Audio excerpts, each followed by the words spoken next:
আসসালামু আলাইকুম রহমতুল্লাহি ওয়া বারাকাতুহু। প্রিয় দিনী ভাই বোনেরা, আজকে আমরা জানবো যে মানুষ অনেক বেশি জিন জাদুতে বর্তমানে কেন আক্রান্ত হচ্ছে।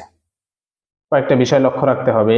কয়েকটি কারণে মানুষ প্রচুর পরিমাণে জিন জাদুতে আক্রান্ত হয়।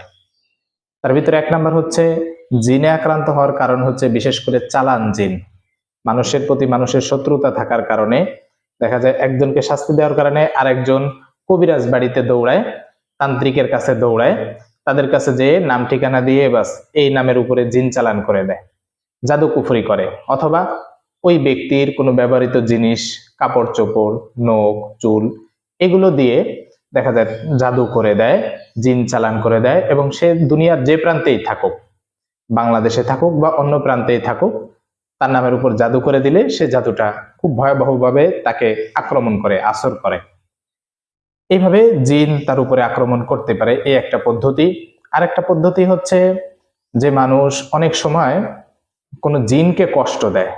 যেমন তার অজান্তেই, যে তার বাড়ির জানালা দিয়ে, দরজা দিয়ে, আশেপাশে অনেক জঙ্গল, সে তার ঘরের ময়লা পানি ফেলে দিচ্ছে, হঠাৎ করে কোনো জিন সেখানে বসবাস করে, সেই তার গায়ে লেগে যায়। এই কারণে অনেক সময় জিন মানুষকে আক্রমণ করে, এটাও হতে পারে। আবার অন্য একটা কারণ আছে, যে কোনো একটা বাড়ি নির্মাণ করেছে, সেই বাড়িতে নির্মাণ করার আগে সেই স্থানে কোনো গাছ ছিল, যে গাছে জিনের বসবাস ছিল, অথবা ওই জায়গাটায় কোনো জাদু কুফরি অথবা কোনো জাদুবিদ্যা এগুলোর চর্চা করা হতো, অথবা শয়তানের পূজা করা হতো, যেই কারণে ওইখানে জিনের বসবাস ছিল। তো এগুলো সব ধ্বংস করার কারণে জিনেরা অনেক সময় ওই বাড়ির যারা থাকে তাদের উপরে একটা প্রতিশোধ পরায়ণ হয়ে যায়। এই কারণে ওই বাড়ির লোকদেরকে জিনে ধরে ফেলে বা আসর করে। এভাবেও জিন মানুষকে ধরে। আর জাদু সাধারণত কয়েক কারণে হয়ে থাকে, যেমন ওই যে বললাম শত্রুতা বশত। এটা ছাড়া তেমন কোনোভাবে জাদু করে না। তবে হ্যাঁ, জিনদের পক্ষ থেকেও তান্ত্রিক জিন আছে যারা মানুষের উপর জাদু করে।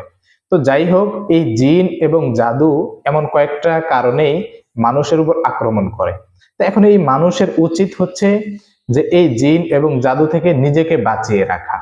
আমরা অনেক সময় মনে করি যে জিনকে আমরা ভয় পাই, অথচ আসলে জিন কিন্তু আমাদের দেখে ভয় পায়। জিন মানুষ থেকে ভীতু, এটা আপনি কল্পনা করতে পারবেন না। আপনি একটা জিনিস লক্ষ্য করেন যে আপনি যেই বাসায় বা যে বাড়িতে বসবাস করেন তার আশেপাশে হাজার হাজার জিনের বসবাস আছে। হতে পারে সেটা মুমিন জিন বা অনেক জিন আছে, কিন্তু আপনাকে কিছু বলে না, বলবেও না, তাদের সাহস নাই। কারণ আপনার ভিতরে যে কোরআনের শক্তি আছে, আপনি পাঁচ ওয়াক্ত নামাজি যদি হন, তাহলে সে আপনাকে টাচ করতে গেলে তার অবস্থা খারাপ হয়ে যাবে। এই জন্য জিন কিন্তু মানুষকে সহজে ধরতে পারে না, কষ্ট দিতে পারে না। জিনদেরকে অনেক সময় বাধ্য করে তান্ত্রিক কবিরাজরা মানুষকে মানুষের উপর চালান করে দেয় ক্ষতি করার জন্য। তো এই কারণেই মূলত জিন আসে, এছাড়া খুব কমই আসে মানুষের উপর আসক্ত হয়ে, যেটা আশিক জিন্নাত, অথবা শুধুমাত্র মানুষকে ক্ষতি করার জন্য আসে, এটা খুব কম। কিন্তু চালান জিন বেশি, যেটা মানুষকে সে জিন ধরে শুধুমাত্র ওই তান্ত্রিক বা কবিরাজ বাধ্য করে ওই জিনদেরকে পাঠায়, এই কারণেই মূলত আসে। তো এর থেকে বাঁচার উপায়টা কি? এই জাদু এবং এই জিন এগুলো থেকে বাঁচার উপায়টা কি?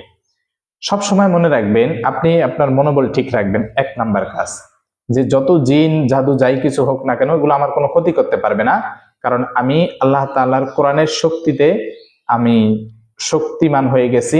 আল্লাহ তাআলার যে কোরআনে আমল রয়েছে, আমলগুলো আমি করি। এখন সেই আমলগুলো কি কি? আপনার নামাজি হতে হবে। এরপরে আপনি পাঁচ ওয়াক্ত নামাজের পরে আয়াতুল কুরসি পাঠ করবেন। এরপরে সকাল সন্ধ্যা শরীর বন্ধের আমল করবেন। আমরা বিগত ভিডিওতে বলে দেই শরীর বন্ধের আমলগুলো কিভাবে করতে হবে। এরপরে ঘুমের সময় সূরা বাকারার শেষ দুইটা আয়াত পড়বেন। পাশাপাশি আপনার ঘরের ভিতরে কখনোই কোনো জীব জন্তুর ছবি রাখবেন না, কোনো প্রাণীর মূর্তি রাখবেন না, উচ্চ শব্দে গান বাজাবেন না, কারণ এগুলো ঘরের ভিতর যদি থাকে তাহলে সেই ঘর থেকে রহমতের ফেরেশতা চলে যায়। আর এই কারণে জিন এবং শয়তান ওই ঘরে প্রবেশ করতে পারে, এবং চালান জিন্নাত হোক বা জাদু হোক, এগুলো গ্রাস করে নেয় সেই ঘরের পরিবারকে। এজন্য আপনার ঘরে যদি কখনো কোরআন তেলাওয়াত বন্ধ থাকে, সেই ঘরেও রহমত ঢোকে না এবং জিন জাদুতে আক্রান্ত হয়। আপনার করণীয় হচ্ছে যে আপনি বেশি বেশি করে আপনার যে বাসাটা আছে, এই বাসার ভিতরে সূরা বাকারা তেলাওয়াত করবেন। সূরা বাকারা বেশি বেশি তেলাওয়াত করার কারণে, উচ্চ শব্দে যখন তেলাওয়াত করা হয়, সেই বাড়ির ভিতরে কোনো জিন্নাত থাকলে সে জিন্নাত পালাতে বাধ্য হয়। সে এমন ভাবে পালায় আপনি কল্পনাও করতে পারবেন না। যদি জাদুতে কেউ আক্রান্ত থাকে তাহলে সেই জাদুগুলো নষ্ট হতে থাকে। এজন্য সূরা বাকারা খুব পাওয়ারফুল, শক্তিশালী একটা আমল। আপনি নিজে পড়বেন। আর একটা পদ্ধতি শিখিয়ে দেই, আপনি সকাল সন্ধ্যা যে আমলগুলো করবেন, সূরা বাকারা যখন পড়বেন একটা বোতল রাখবেন পাশে, পানির বোতল। আপনি যে আমলটা করবেন ওই আমলটা করে করে ওই পানির ভিতরে ফু দিয়ে রাখবেন। ওই পানিটা আপনি নিয়মিত পান করবেন, পরিবারের সবাইকে পান করাবেন। আশা করা যায় যে যদি কখনো জাদুগ্রস্ত হন তাহলে সেই জাদুটা নষ্ট হয়ে যাবে, ধ্বংস হয়ে যাবে ইনশাআল্লাহ। এরপরেও অনেকেই জাদুতে ভয়ঙ্কর ভাবে আক্রান্ত হয়, আক্রমণ করে। কারণ আল্লাহ রসুল সাল্লাল্লাহু আলাইহি ওয়াসাল্লামকে জাদু করেছিল লাবিদ ইবনে আসম নামে এক ব্যক্তি। আল্লাহ রসুল সাল্লাল্লাহু আলাইহি ওয়াসাল্লাম নামাজ পড়তে গেলে খুব কষ্ট হতো, ঘুমাতে গেলে খুব কষ্ট হতো, মাথায় প্রচন্ড যন্ত্রণা হতো। তো আল্লাহ তাআলা সূরা ফালাক এবং নাস নাজিল করেছেন যে আমাদের জন্য শিক্ষা, উম্মতের জন্য শিক্ষা, যে যদি কেউ জিন জাদুতে আক্রান্ত হয় তাহলে সে যেন এই সূরা ফালাক এবং নাসের আমলটা করে। আপনি ফজর মাগরিবের পরে সূরা ইখলাস, সূরা ফালাক, আয়াতুল কুরসি, এরপরে সূরা নাস এগুলো পড়ে 2 হাত এক করে এরপরে ফু দিয়ে 3 বার করে ফু দিয়ে শরীরটা মাসে করে নেবেন। আশা করা যায় যে ইনশাআল্লাহ জিন জাদু কখনোই আপনাকে গ্রাস করতে পারবে না, আসর করতে পারবে না, কোনো ক্ষতি করতে পারবে না ইনশাআল্লাহ। এরপরও মানুষ অনেক সময় জাদুতে আক্রান্ত হয় কয়েকটা ভুলের কারণে। যে চুল, মহিলারা বিশেষ করে নিজেদের চুল আঁচড়ানোর পরে চুলগুলো ময়লা ঝুড়িতে ফেলে দেয়, নখ কাটার পরে চুলগুলো ময়লা ঝুড়িতে ফেলে দেয়। আর যারা শত্রু তারা এইভাবে নজর রাখে কখন তার ব্যবহৃত জিনিসগুলো সেগুলো নিয়ে জাদু করবে। অথবা ছাদে আপনি কাপড় নেড়ে দিয়েছেন, 1 দিন 2 দিন চলে যাচ্ছে, আপনি আনতেছেন না, কোন কাপড়টা আপনার হারিয়ে যাচ্ছে, কোন কাপড়টা থেকে একটু কেটে নিচ্ছে আপনি বুঝতেও পারতেছেন না, এগুলো দিয়ে কিন্তু আপনার উপর জাদু করতে পারে। তো সাবধান, আপনার ব্যবহৃত জিনিস চিরুনি হতে পারে, মাথার চুল, শরীরের চামড়া, নখ এগুলো বা কাপড় এগুলো দিয়ে কিন্তু জাদুকরেরা জাদু করে খুব ভয়ঙ্কর ভাবে, এবং আপনার শরীরে জিন চালান করে দিতে ওদের সব থেকে সহজ হয়ে যায় আপনার ব্যবহৃত জিনিস দিয়ে। এজন্য এগুলো নিজের হেফাজত রাখবেন, এবং পাশাপাশি দৈনন্দিন এই জিনিসটা মনে রাখবেন যে শরীর বন্ধের আমলটা যেন ভুল না হয়। কোরআন তেলাওয়াত বেশি বেশি করবেন, মঞ্জিল পড়বেন ফজর এবং মাগরিবের পরে। এই আমলগুলো নিয়মিত যদি আপনার জারি থাকে, আশা করা যায় যে জিন বা জিনের 14 গোষ্ঠী হোক আপনাকে ভয়ঙ্কর ভাবে ভয় পাবে, এবং জাদুকর যদি জাদু করেও সেই জাদুগুলো ফিরে যাবে, ঘুরে যাবে ইনশাআল্লাহ। এরপরও আরো শক্তিশালী আমল রয়েছে, জাদুটা কিভাবে ঘুরিয়ে দিবেন, তান্ত্রিককে কিভাবে প্যারালাইজ করবেন, সে বিষয়ে আমরা ভিডিও সামনে আনবো ইনশাআল্লাহ। প্রিয় দিনী ভাই এবং বোনেরা, আমাদের চেম্বার উদ্বোধন হয়ে গেছে।